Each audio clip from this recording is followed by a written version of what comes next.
Haya, kosa lingine la kutodhibiti sarufi linatokana na kujumuisha kanuni za lugha haswa mnyambuliko wa vitenzi.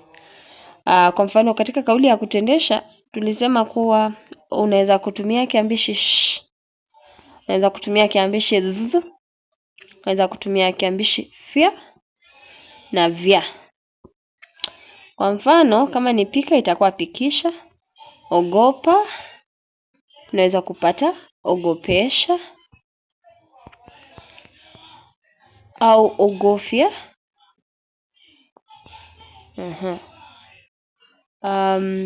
Labda ni neno lipi? Penda itakuwa ni pendeza. Pendeza. Lakini utapata kwamba wengine wamezoea kwamba katika kauli ya kutendesha unatumia kiambishi sh. Hivyo utakuja upate anatumia neno pendesha.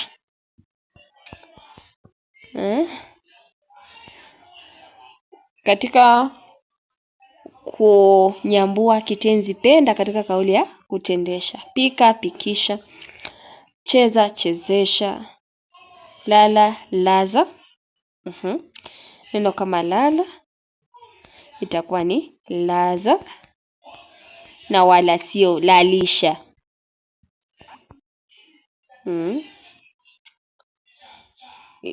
Haifai. Amka, amsha.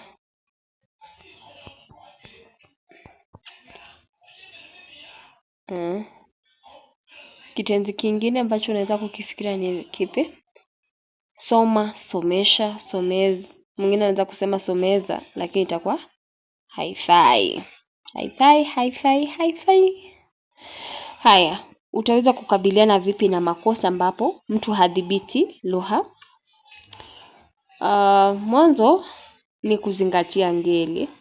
Na tuna ngeli nyingi kama vile awa kwa majina ambayo yako katika viumbe ambavyo vina uhai. Na kuna miundo tofauti ambayo tutakuja kuangalia baadaye. Kisha inaweza kuwa katika ngeli ya kivi, majina ambayo yako katika hali ya udogo au yanaanza kwa ki umoja na vi kwa wingi au cha kwa umoja na vi kwa wingi. Kikombe, vikombe, inaweza kuwa na lia,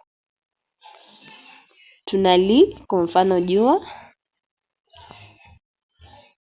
tuna uzi na inachukua miundo tofauti. Kuna izi kuna ngeli ya mahali ambayo ni pakumu,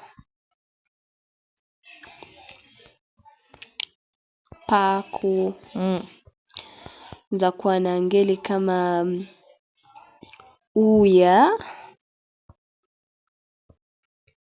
inaweza kuwa na ngeli ya ngeli ya ii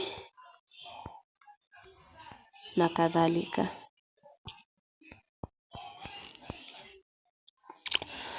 Kwingine ni kwamba watu wajifunze mitindo sahihi na kuzingatia mitindo hiyo. Kwa mfano katika sentensi ya Kiswahili itaanza kwa nomino kisha kivumishi chake, kitenzi na kielezi. Kisha ni kuzingatia maumbo sahihi ya neno. Kama ni kuwa namaanisha kuongezeka kwa kimo ni tofauti na kuwa. Watu watumie kamusi zao. Kisha tunaweza kupata wataalamu wakiandika vitabu vya sarufi. Wataalamu na wanazuoni kuandika vitabu vya sarufi. Kwa mfano kuna kile kitabu cha sarufi, miale ya sarufi. Ni kitabu kizuri kwa kujifunza kazi hii. Ikiwa mtu alikuwa fanya makosa ya kutozingatia sarufi pale anapo changanya nyakati, aweze kujifunza kwamba tuna nyakati tatu. Kuzingatia nyakati.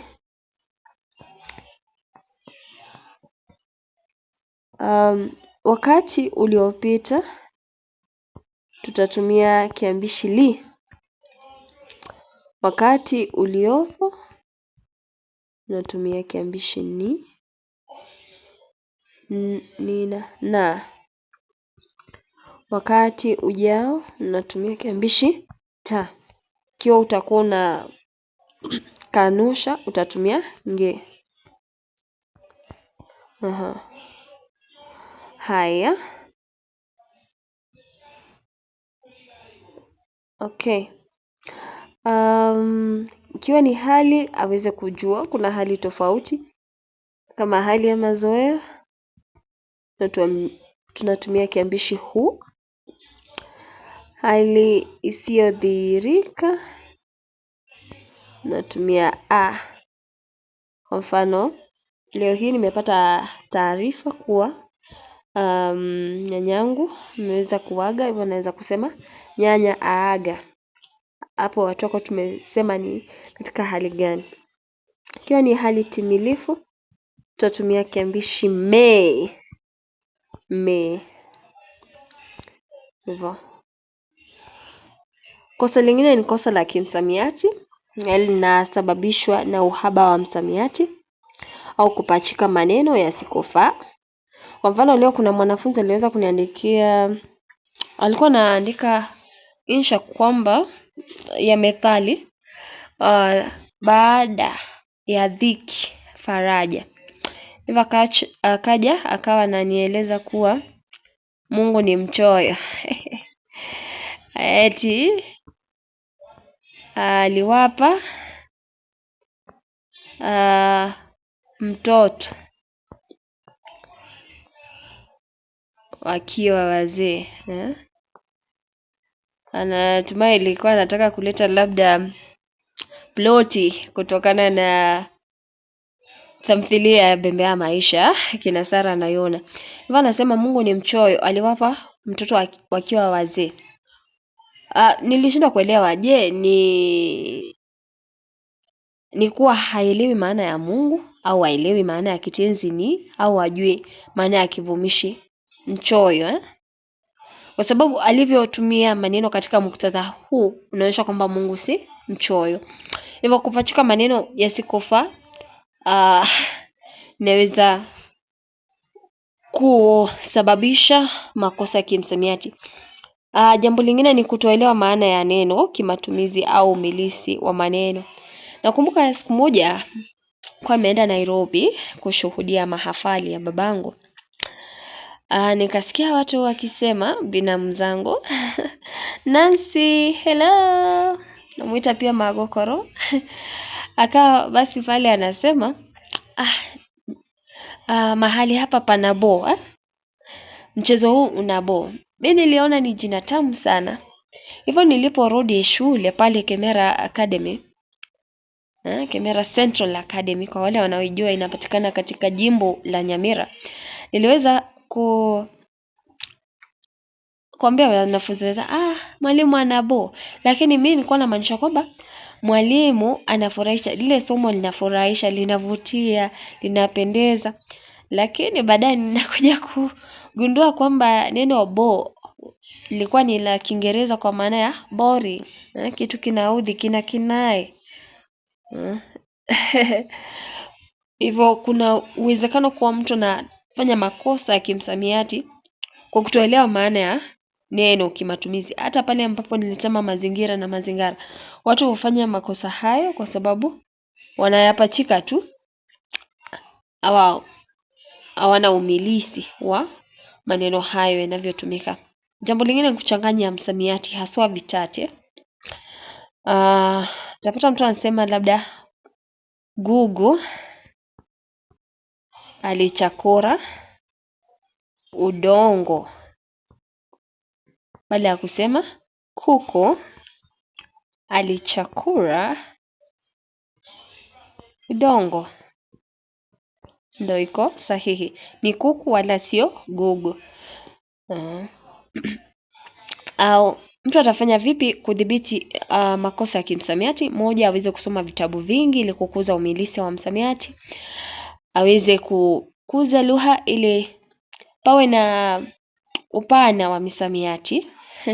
Ndiposa nitakuja kuwafunza au tutaweza kujifunza kuhusu uundaji wa nomino. Tutaangalia mbinu ambazo zimetumika kuunda nomino. Kisha kuna kusikiliza mazungumzo tofauti ambayo yanazingatia sarufi. Wengine ni kutumia kamusi ili kupata umilisi wa neno kimatumizi. Kutunga vitanza ndimi ili aweze kujua namna ya kutumia maneno tofauti. Wengine ni kuepuka athari ya sheng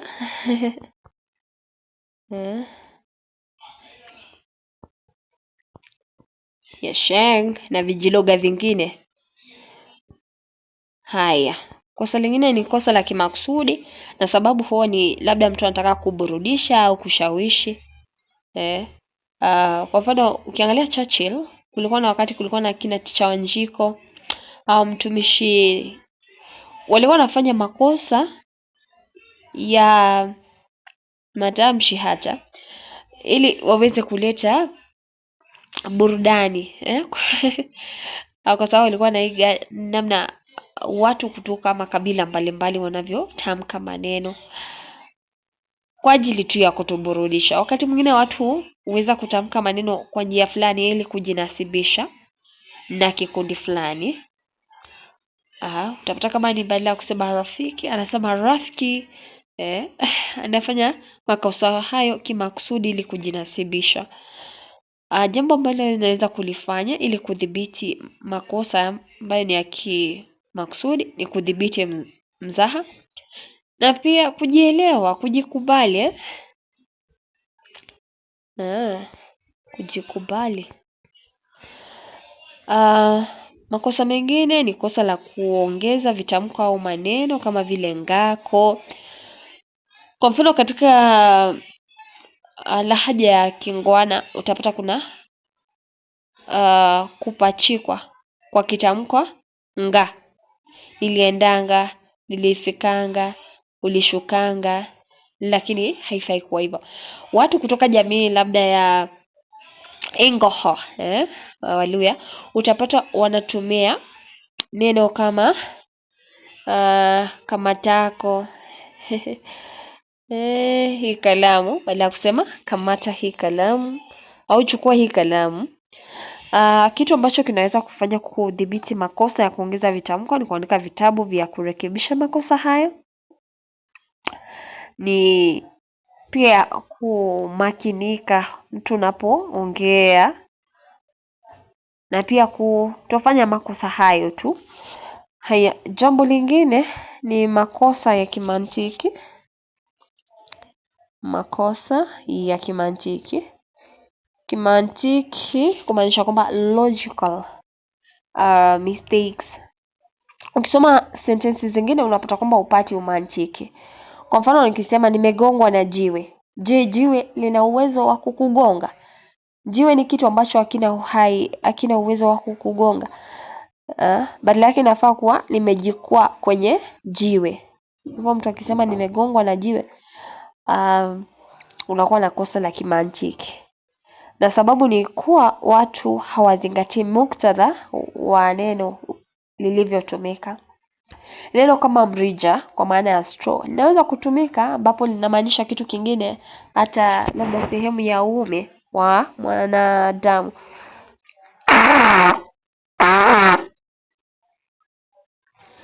Tutafanya vipi kudhibiti makosa ya kimantiki? Ni mwanzo tuweze kuhariri kazi. Pili ni kuwa na fikra sahihi wakati wa utoaji wa hoja na mawazo. Natumai umeweza kujifunza kufikia hapa. Nimekuwa nahodha wako Bi Kerubo. Zidi kusubscribe, kushare na kulike hii video. Unaweza pia kutuma ujumbe wako kwenye kikasha kiliko kilicho hapo chini ili tuweze kuwasiliana. Hadi wakati mwingine, kwa heri ya kuonana. Nawapenda.